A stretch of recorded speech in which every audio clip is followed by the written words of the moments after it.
Hi, I'm James Dunn. Welcome to the Inside Network.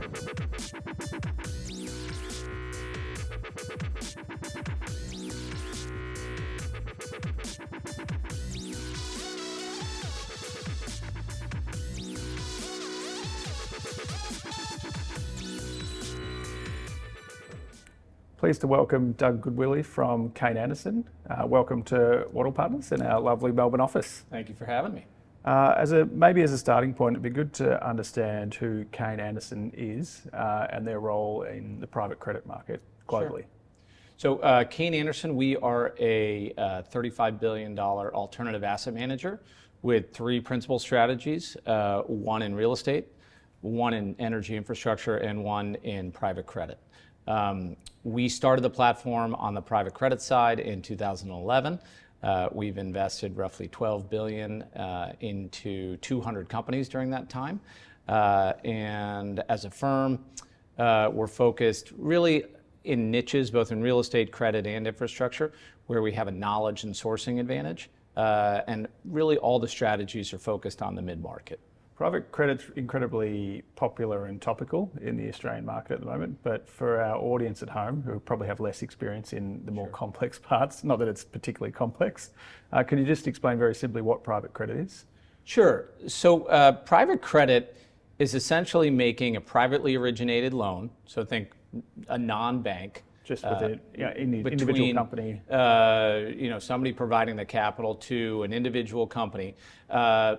That's where a lot of people call it direct lending, and that's the majority of the business is essentially lending to corporate borrowers, and they can be of various sizes, and we'll get into that. But there's also part of private credit where you're lending to non-corporate borrowers. Think of real assets like real estate, inventory, receivables, infrastructure, even into lending against maritime vessels and aviation vessels. That's really a space where that's continuing to grow on the asset side. But for today, and really the vast majority of the market, think of it as 80% plus, is going to be lending to corporate borrowers.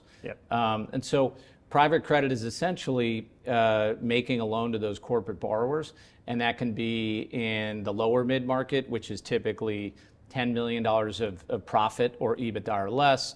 The core mid-market is typically 10 to 50, 10 to 75 million of EBITDA. And then when you get above that, that's what we call the upper mid-market. Think of it as 75 million of EBITDA, which is essentially the nomenclature for a company's profit. And that's really across all of those segments. The business has grown. It's gone from a few hundred billion to almost 1.3 trillion, if you can believe it, globally over the last 5 years, and it's projected to double over the next 5 years. And what are the biggest benefits of investing into private credit for the end investor? Yeah, so Drew, it really starts with safety. And though there are different private credit strategies, and I'll just hit on that, everything from venture lending, where you're trying to make 15% returns, to a certain asset base where you're trying to make, call it lower risk, 4 to 5% returns. The core private credit universe, or what we call direct lending, is lending to borrowers. And I'll give you an example because I think it's helpful. If you think about a mortgage, right? A building's worth $1 million, you lend $500,000. That's called, a 50% loan to value. The same thing for a business. Let's say it's $100 million. You're lending $50 million. You have $50 million of cushion.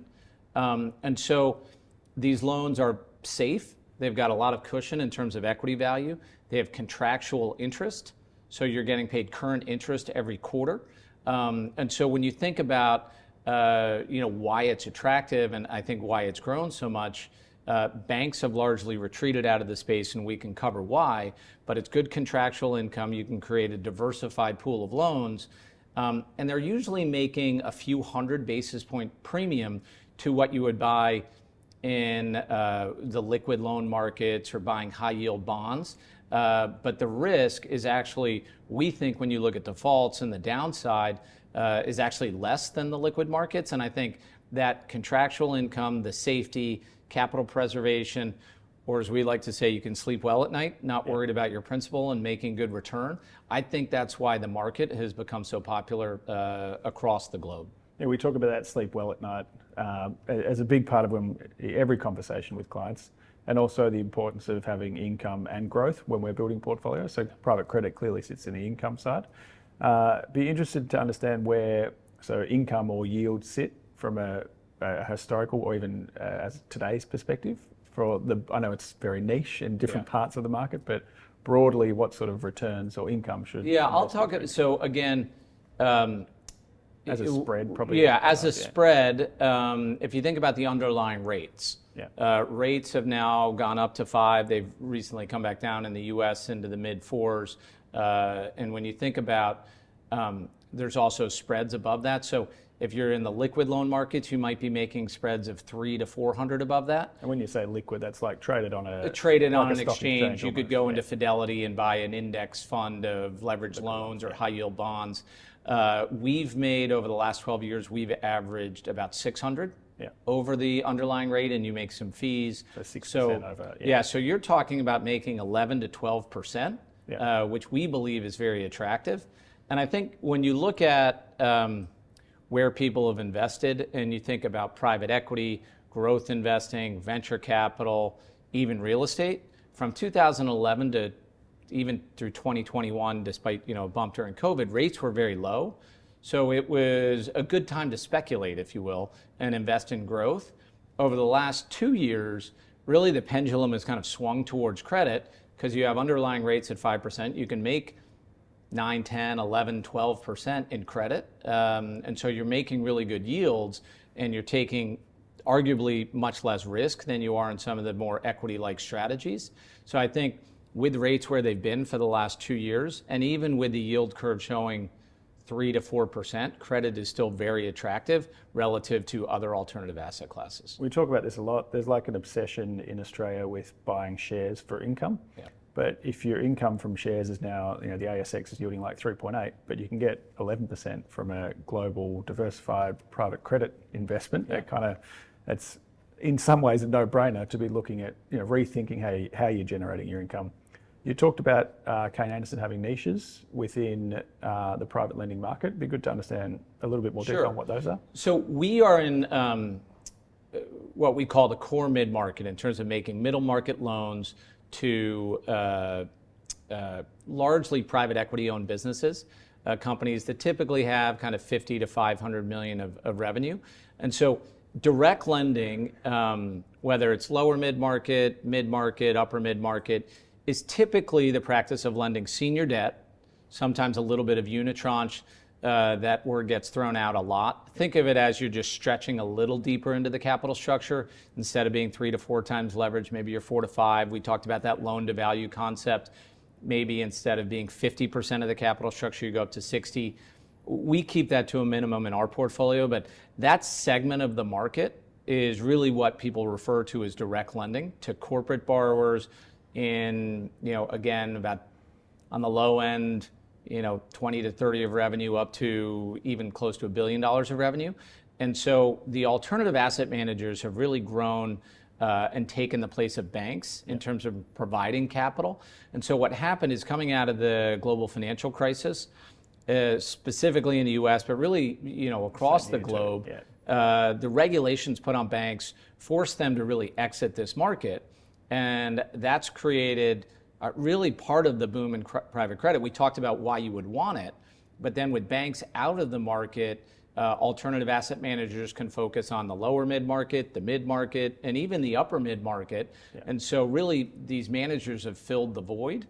And when you think about, we focus, obviously I'm going to be a bit biased, we focus on the core mid-market, 10 to 50 of EBITDA. And so why do we do that? The companies have a track record. They're large enough. They have a reason for being. They're not venture related companies that have only been around a few years. But when you structure loans in that space, you get covenants. So if they say they're going to make 20 million of profit and they come in and make 15, they break a covenant. We can go to the private equity owner and say, put in capital. So we have structural protections in that market. When you get to, call it $100 million of profit and up, they have what are called covenant light loans. And essentially, the pricing's a bit lower, and we believe the structural protections are not there in terms of what you get in the mid-market. And so we believe that core mid-market, you get the best of both worlds, companies that have a track record, companies that are big enough. Our average company has a few $100 million of revenue, about $40 million of EBITDA or profit. And so we also have the structural protections. And so we've made, in terms of our unlevered returns, when the rates were lower, we were targeting about 9%. Now, in the last 2 years, we talked about being closer to 11 to 12. Yeah. Our loss rates during that time are only 0.2%. So it's a very safe strategy. And so I think that's why we focus there. We can deploy capital, get consistent returns in a market that we know and we think is really less efficient than the upper mid-market. I think there's still a bit of a misconception that people going to private lenders can't get money from a bank, but it's definitely, it's not the case. So, and you just kind of touched on defaults. What's the biggest risk in investing in private credit? Yeah, it's a good question. I think it's still illiquidity. Yeah. These are illiquid loans. They're not traded on an exchange. There are funds now that I think do a good job for high net worth, retail, RIA investors. They're not, pensions, endowments, insurance companies, where you have some liquidity. Yeah. You can buy public BDCs in the U.S. They're what we call private BDCs or interval funds, where you can take out your capital subject to the whole fund, let's say, not having more than 5% redemptions. Yeah. And so there is some liquidity now, and I think that's good for investors. But I think people should be transparent. When things go wrong in the global economy, even if private credit's doing well, people want liquidity. Yeah. Maybe that investment's doing better than some of their other investments, but they need liquidity. And so it is still limited, even in those funds that advertise liquidity in these evergreen funds. I think you need to understand that it's not, being in a bond fund, it's not investing in Apple or whatever stock that you can get out of the next day.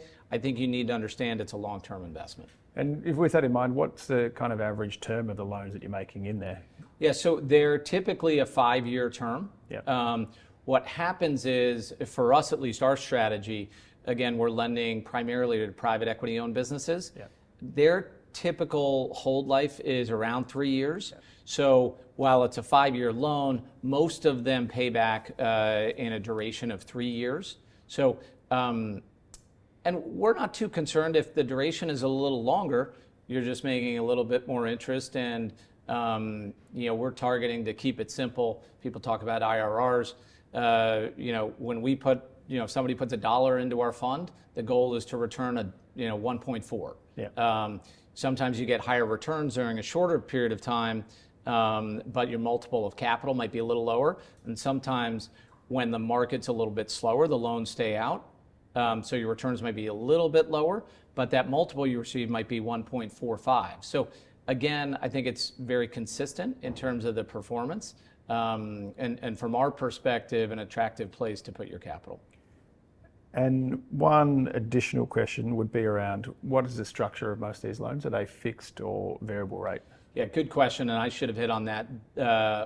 Where direct lenders play, 99% of the strategies, if not more, are floating rate. Yeah. So you're not taking that risk, on the underlying rate moves. Now, there is a move on your absolute return, but again, I think where we focus is maintaining that spread over the rate. And so again, almost all direct lending strategies are floating rate versus fixed. Yeah. The only one that still uses fixed is what's called mezzanine.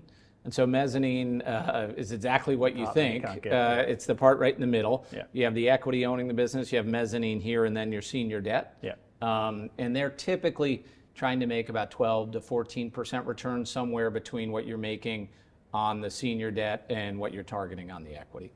Yeah, perfect. And what should investors be most worried about when picking, or what should they be looking for when picking a manager or an investment? I think it's targeting the segment that you like. Do your research, work with your financial advisors to target specific places where you think it's attractive. Within direct lending, you may decide the mid-market, the lower mid-market, the upper. There's usually a premium associated with strategies that are kind of smaller, and you should know what premium you think you deserve for that, or even against the liquid markets. But I think in terms of what people should really focus on is team, track record, how long have they been investing. And what I mean by that is over the last 7 to 10 years, a lot of new entrants have come into the space. I'm 48. Hopefully the cameras make me look a little younger. My partners are roughly 60. We've been doing this together for decades. And there are some newer platforms, and for investors, just because somebody has a name that may be the biggest in the market, do your research. They may not have been together for more than 5 or 6 years. There are certain people that have been buy and hold lenders in this space versus working on a Wall Street platform or leveraged finance platform and then just getting into it in the last few years. So team, track record, have they been together? Has this strategy weathered multiple cycles, including the internet cycle of 2001, the global financial crisis of 08, 09, energy cycle of 15, 16, what we called gathering space risk, which if anybody's being truthful, nobody underwrote kind of protecting the contagion that happened. But I think most strategies actually did pretty well. And now this kind of interest rate inflationary cycle. So understanding people's ability to get through these cycles and their team and track record and how their strategy is unique in order to make it through. I think those are the things that I would look for in looking at managers. That's what we kind of look for as well, which is there's a lot of claims that we've never had a default, but you kind of, if you're lending and you're lending over multiple cycles, you expect to have some sort of default or work you need to do within that. I would say, Drew, if somebody tells you they've never had a default or a loss over 20 to 30 years, they haven't made many loans. I remember somebody saying that to us, and we said, well, we were the senior debt in a deal and we lost money, and you were the junior debt. And they said, oh, well, we left the firm and we just stopped our track record when we left, and that happened the next year. And when they left in 07 and then left everybody to deal with that in the GFC. So people do have losses. Nobody's perfect. But I'll give you an example, a personal one, of why I think it's a good, safe asset class and what happened to us in the global financial crisis. We were making, the underlying rate was, let's say, 3 or 4%, about 4%. We were making at the time 650 to 7 over. We had some fees on our loans. So let's say we're making 11% across 70 different loans in our portfolio. We'd had 0 defaults over 04, 05, 06. It was a very negligible. I think maybe we had 1 or 2, but it was a very low loss rate environment. The global financial crisis hits, and everything that had cyclicality, everything that was consumer discretionary, or deferrable got deferred. It was a very tough time, and we actually had a 3% loss rate, our highest loss rate in any year by 3x. You should think about a 1% loss rate or lower when you're looking at these direct lending funds.